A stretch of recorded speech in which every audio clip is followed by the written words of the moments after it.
두 번째 주식 어떤 종목이냐라고 봤더니 바로 코카콜라입니다.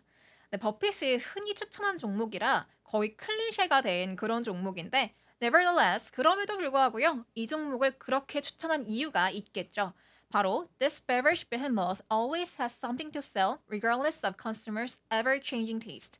바로 소비자의 끊임없이 변하는 취향에 상관없이 항상 판매할 수 있는 음료이기 때문이다라고 해요. 그렇다고 코카콜라의 주가가 항상 좋았냐? 당연히 아니겠죠. Coke shares have fallen 16% from their early September. 작년 9월 초 고점 대비해서요. 16% 하락했다고 해요. 근데 여기서 끝이 아니고 영업이익과 순이익은 fell even more during the 3-month stretch. 3개월 동안 더 감소했다고 합니다. 여기까지 보면 사실 코카콜라 괜찮나? 싶기도 한데 좀 더 이어서 볼게요. 반전이 나오더라고요. 보시면 하지만 코카콜라는 시대를 초월한 비즈니스다 이렇게 설명하고 있어요. 이 주식에 기다릴 만한 가치가 있다는 걸 증명할 수 있는 충분한 시간을 줘야 된다라고 하네요. 그러니까 쉽게 말해서 이 주식 좀 장기적으로 들고 가라 이런 의미로 보면 되겠죠. 왜냐하면 아시다시피 워런 버핏 장기 투자자잖아요. Buffett has certainly done so anyway. 어쨌든 버핏이 그렇게 오랫동안 갖고 있었다라고 해요.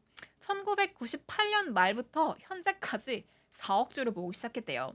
그 이후로 주식의 가치가 거의 2배로 증가를 했고요. The dividend has more than tripled during this time. 배당금은 이 기간 동안 3배나 증가해서 62년 연속으로 성장세를 이어갔다라고 합니다.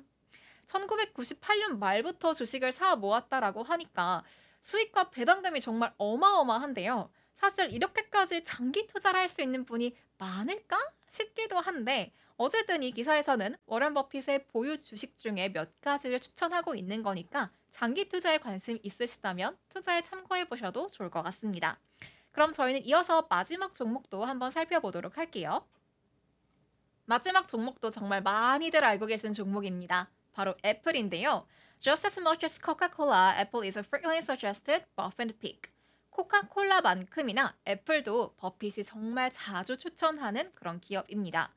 코카콜라와 마찬가지로 그럴 만한 이유가 있다라고 해요. 봤더니 애플은 명성이 높은 one of those timeless stalwarts, 영원한 강자 중 하나라고 합니다. That's not necessarily been easy to believe of late. 근데 최근에는 이게 믿기 쉽진 않다라고 해요. 왜 그런가 봤더니 애플의 매출이요. 2022년 중반 이후로 정체됐다고 해요. 주력 제품인 아이폰의 매출도 마찬가지로 오랫동안 정체가 되어 있다라고 합니다. 이어서 한번 다음 슬라이드 봐보도록 하겠습니다. Buffett and his lieutenants have also been paring back the size of Berkshire's stake in Apple of late. 버핏과 그의 측근들은요, 최근 버크셔의 애플 지분 규모를 축소하고 있고요. shedding roughly 600 million shares just since last year. 작년 초부터 약 6억 주를 처분했다라고 합니다.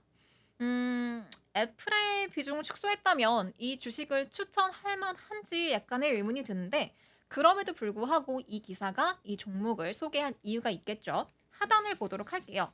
버크셔가 보유한 700억 달러 규모의 애플 지분은요. Still its single biggest position. 여전히 단일 최대 지분이라고 해요. 애플은 상당한 장기적 성장의 정점에 있을 수 있다라고 밝히면서 작년 말에 애플은 AI 기반의 툴을 출시했습니다.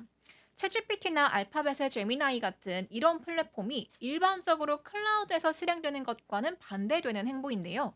Apple is also developing a processor chip that could power its own artificial intelligence data center.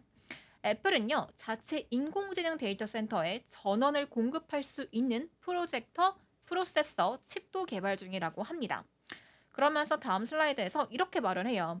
It's not exactly clear where or what Apple's place in the ever-changing AI arena is. 끊임없이 변화하는 AI 분야에서 애플의 위치가 어디인지 무엇인지는 정확히 알 수 없다.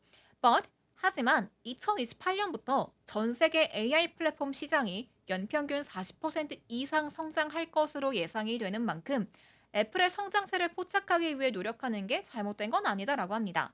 그러니까 풀어서 얘기하자면 애플의 성장세를 무시할 수는 없다 이렇게 정리할 수 있을 것 같아요.